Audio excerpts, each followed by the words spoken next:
El pseudoperiodista y reconocido propagador de bulos Antonio Naranjo se ha convertido en tendencia en las redes sociales tras este monumental repaso recibido en pleno directo durante una de sus intervenciones en la pasada emisión del programa La Roca de la Sexta. Como podremos escuchar a continuación, el periodista de derecha extrema del Debate y la cadena COPE recibe un potente correctivo por parte del periodista Fernando Garea y la exdiputada Tania Sánchez, al no permitirle y desmontarle todos los bulos sobre el presidente Pedro Sánchez y su esposa Begoña Gómez, que intenta esparcir en el programa. Me encantaría ver la reacción si el juez, en vez de aceptar una denuncia, investigar una denuncia sobre la mujer de Sánchez, fuera sobre la mujer de Feijóo.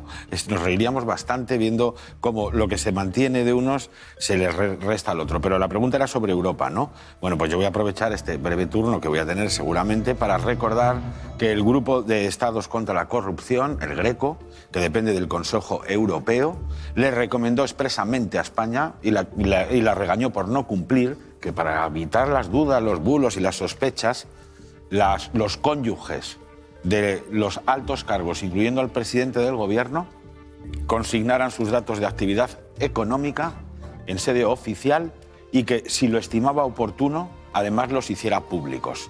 Solamente con ese gesto que mañana mismo Pedro Sánchez podía hacer, acabaría con todas las dudas razonables y también con los escasos bulos, pero que alguno ha habido al respecto. Lo que habría que preguntarse es por qué, pudiendo hacer un ejercicio de transparencia que él ha exigido siempre de una manera implacable a todo el mundo y con el que ha justificado mociones de censura, hoy prefiere una romería que parece más un éxtasis religioso que una respuesta política y no da ningún tipo de explicación. Antes Naranjo ha hecho lo que yo llamaría el metabulo, que es un bulo dentro de otro bulo. Es decir que en las informaciones, primero además las informaciones, a algunas de ellas referidas a la esposa del presidente del gobierno, no ha habido bulos, no es verdad. No es verdad. Claro que ha habido bulos. Se confundió con una señora de Cantabria que había recibido una subvención. Se ha dado un salto vinculando sin ninguna prueba ni ningún dato un rescate que ha sido supervisado por Europa a una compañía aérea como el resto de compañías aéreas con unos cursos que podía estar dando la esposa del presidente del gobierno.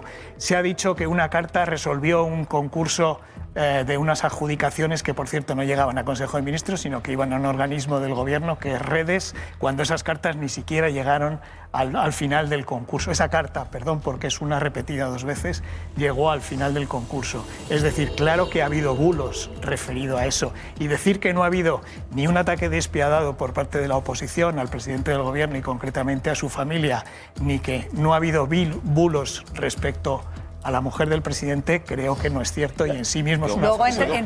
El problema es que si todo se convierte en bulo, la capacidad de control y de exigencia de rendición de cuentas a cualquier alto cargo público es inviable y es imposible. Entonces, me parece que los que de verdad estamos contra los bulos y a favor de la información, deberíamos, lo primero de todo, negarnos a aceptar que el discurso del presidente del gobierno sea transformar toda crítica o información veraz y legítima en una campaña de intoxicación del fascismo mediático y judicial.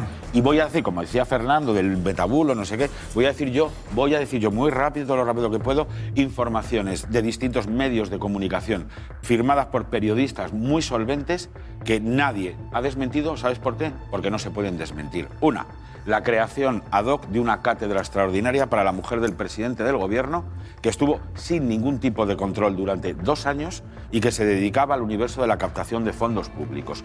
2, las adjudicaciones, que pueden ser muy legítimas y esas empresas seguramente se las merecen. ¿Por qué las pones encima de la mesa para que haya sospechas sobre ellas? Porque Es que esta es la clave. La clave es que tú estás diciendo cosas que no son la secuencia? ni legales, ni legítimas, y verás hasta ni dónde raras. quiero llegar y verás distintas maneras asociados a la cátedra de Begoña Gómez de concursos públicos, de adjudicaciones que no habían y de recibido rescates. antes ninguna adjudicaciones.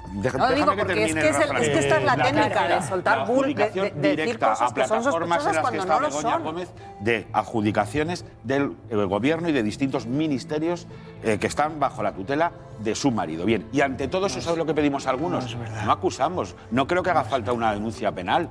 Lo que pedimos son explicaciones. ¿Y te parece, termino, te parece de verdad que pedir explicaciones por la ejemplaridad del presidente del gobierno o de su esposa es tan raro en una persona que se las ha pedido y ha justificado una moción de censura por eso a Mariano Rajoy, que se las ha pedido a un rey que vive en el extranjero, que se las pide a Ayuso a su moción hermano. de censura con una condena. Con una condena es que al Congreso. el problema Y además, vas a comparar una moción de censura que está en la Constitución con una denuncia de manos limpias. En el razonamiento que has hecho, incluías de nuevo bulos en forma de algunas expresiones, por ejemplo, adjudicaciones de distinta manera. Ahí es donde está lo que decía Tania, que tú tiras encima de la mesa una sospecha, bajo la expresión distintas maneras. No, distintas maneras no, con una mesa de adjudicación, con unas cartas... Un procedimiento legal, con un procedimiento legal y una carta en la que se decía que esa cátedra estaba dispuesta a dar esos cursos que se presentaban al concurso. Y una mesa de contratación que lo que hace es despreciar esa carta y no la tiene en cuenta, y no es verdad que esté bajo el presidente del gobierno porque es un organismo autónomo del Ministerio de Economía. Ahí está la falsedad. Cuando dices de distintas maneras y te saltas... Que el hecho de que asociación de la mujer puedo terminar. Puedo terminar. La manera de construir una acusación falsa y un bulo es justamente... Y es la tercera vez que me dices que bueno, yo es justamente la tercera. Es justamente la de utilizar expresiones como adjudicaciones de distinta manera. Bueno, enseguida le doy paso a Gonzalo y a Rubén.